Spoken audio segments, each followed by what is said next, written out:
इतना पढ़ो बढ़िया से 25 ईयर से आते आते फर्स्ट चांस निकालो। गुड मॉर्निंग दोस्तों, सुबह के 9 बजने वाले हैं और जैसे ही मैंने आपको लास्ट वाले ब्लॉग में बताया था, वो वाला इस वाले ब्लॉग का पहला पार्ट था। क्योंकि इस वाले ब्लॉग में उर्वशी मेरा मोबाइल और साथ में गोप्रो जो पीछे कहाँ गया ये ऊपर रखा हुआ है, दोनों को लेके जाने वाली हैं। इनके स्कूल में प्रोग्राम कैरियर मिलेगा, तो आगे का ब्लॉग उर्वशी ही बनाने वाली हैं। अब कैसे बनता है वो तो आप आगे के ब्लॉग में ही देखेंगे, क्योंकि ये पहली बार ही शायद ब्लॉग बना रही होंगी। वैसे थोड़ा थोड़ा बोल लेती हैं बीच में, लेकिन ज़्यादा कुछ नहीं बोलती। खैर ब्लॉग को पूरा देखिएगा। अगर आपको पसंद आए तो लाइक करना, चैनल पहली बार है तो सब्सक्राइब करना। और जैसे ही मैंने आपको बताया कि कल वाला जो ब्लॉग था वो इसी ब्लॉग का पहला पार्ट था, तो आप चाहें तो उस वाले ब्लॉग को भी देख सकते हैं, ताकि आपको पूरी कहानी समझ में आ जाए। जी दोस्तों, हम कॉलेज आ चुके हैं।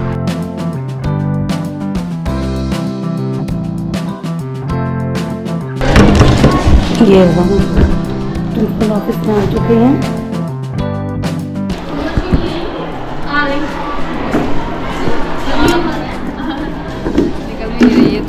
नाम लेते ही गुड गुड गुड।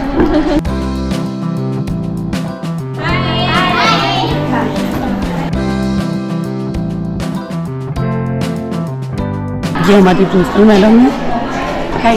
ये प्रोग्राम की प्रिपरेशन चल रही है और ये सारा कुछ ये मैडम ये देख रही हैं।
ये तुम्हारा भी काम है देखना, तुम लोग काम है देखना। बच्चों को व्यवस्थित ढंग से बैठाया जा रहा है। सभी टीचर अपने अपने काम में लगे हुए हैं।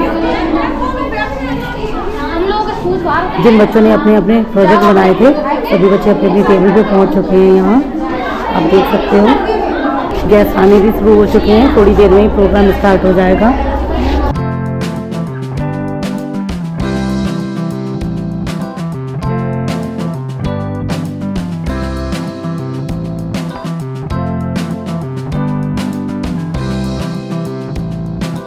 हमारे डीसी सर हैं प्रोफेसर जीएसटी विशिष्ट अतिथि के रूप में पधारे हैं और हमारे मुख्य अतिथि डॉक्टर विनोद शर्मा जी हैं।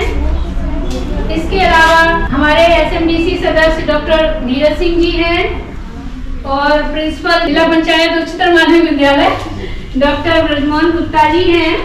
इसके अलावा पत्रकार हैं हमारे पास दो, महाराज सिंह जी और राजेंद्र सिंह भदौरिया जी। उत्साह से भरी हुई है कि आज आपके आशीर्वचन और आपके करियर मार्गदर्शन उनको सुनने को मिलेगा। तो जैसा कि परंपरा रही है, हम अपने किसी भी श्रेष्ठ कार्य की शुरुआत माँ सरस्वती की वंदना से करते हैं, उनको माल्यार्पण करके करते हैं अथवा दीप प्रज्वल करके करते हैं। तो मैं विशेष अतिथि महोदय को और मुख्य अतिथि महोदय को आह्वान करती हूँ कि आप लोग आए, दीप प्रज्वलन करें। मैडम आइए।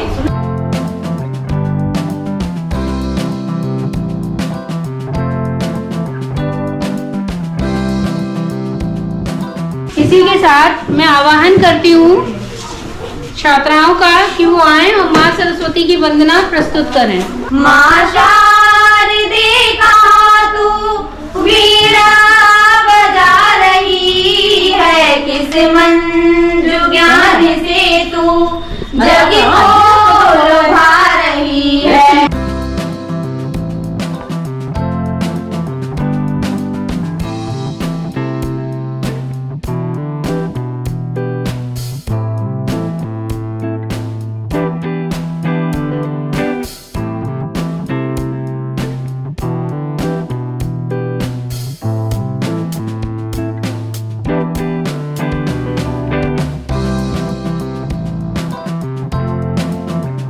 इसके पश्चात उर्वशी मैम, पूनम मैम आगे आ जाएं और रोहन मैम, सीमा मैम और प्रिया मैम का ब्रोच लगाकर स्वागत करें।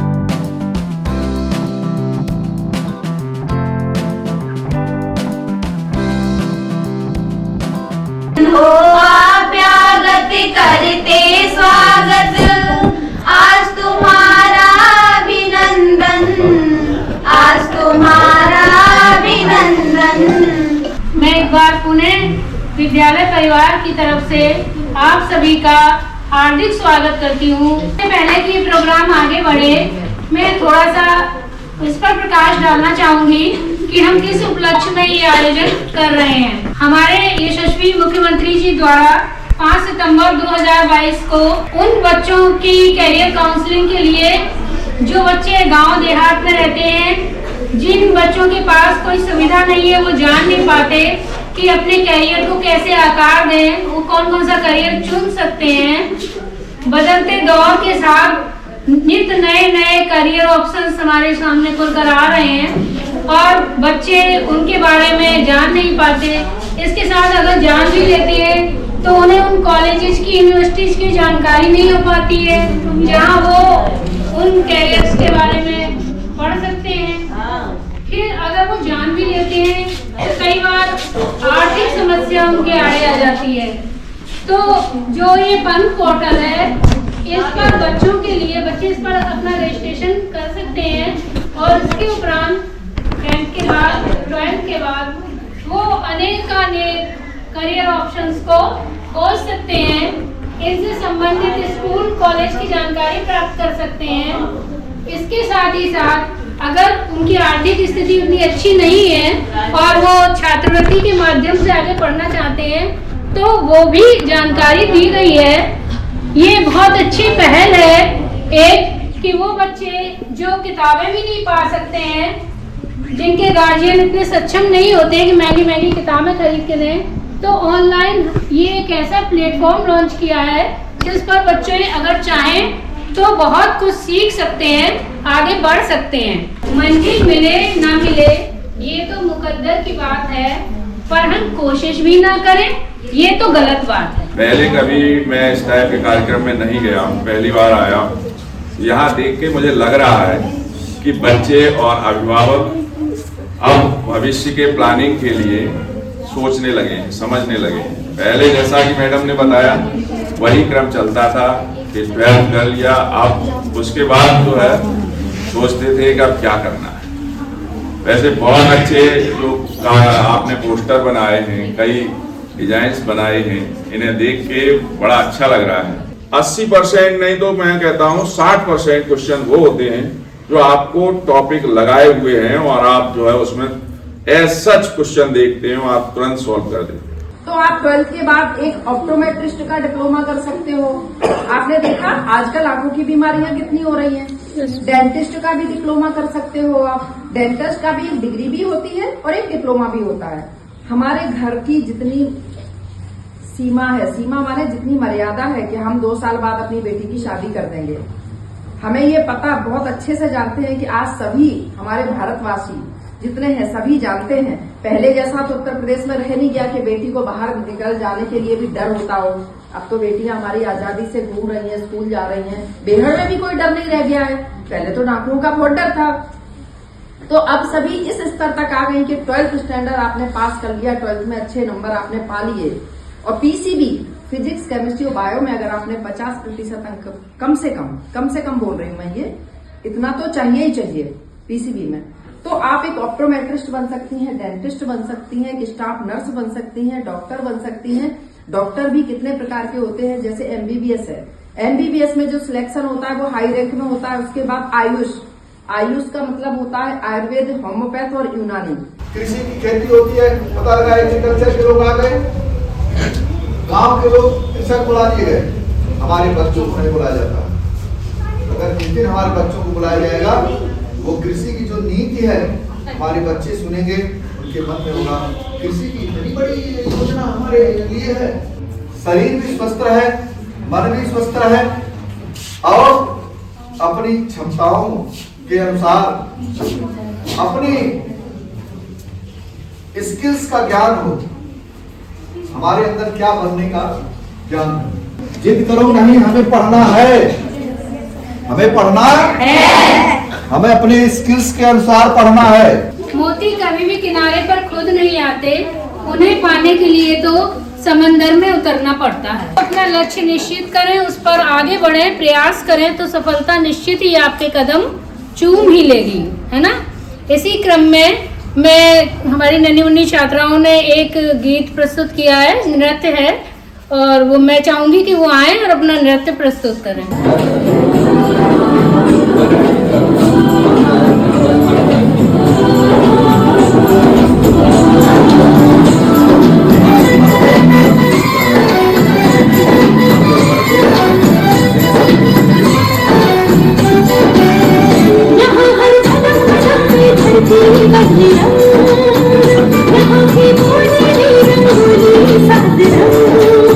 देखो ना डॉक्टर दीदी, दादी मुझे स्कूल ही नहीं जाने देती।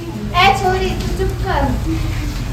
भाभी जी अभी आपने मीरा का एडमिशन ही नहीं कराया।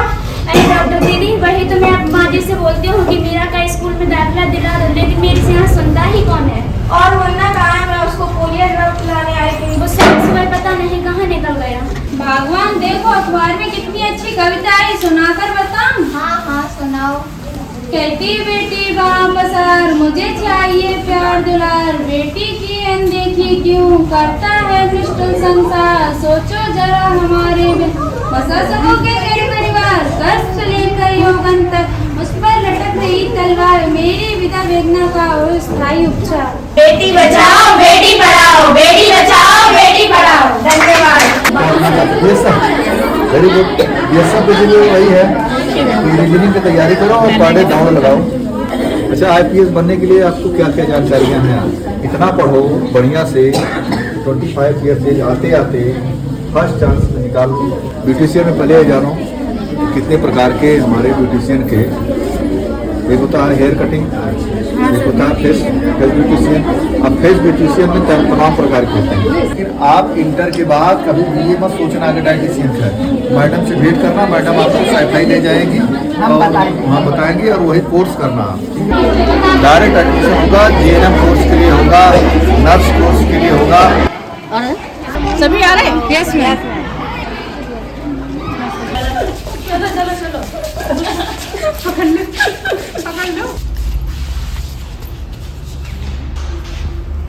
तो भैया अब उर्वशी ने मोबाइल मुझे ही हैंड ओवर कर दिया, क्योंकि ये स्कूल से आ चुकी हैं। तो आगे का ब्लॉग जो है वो मैं पहले ही बना चुका हूँ। आप चाहें तो कल वाला ब्लॉग देख सकते हैं, जैसे ही मैंने आपको शुरुआत में ही बता दिया था।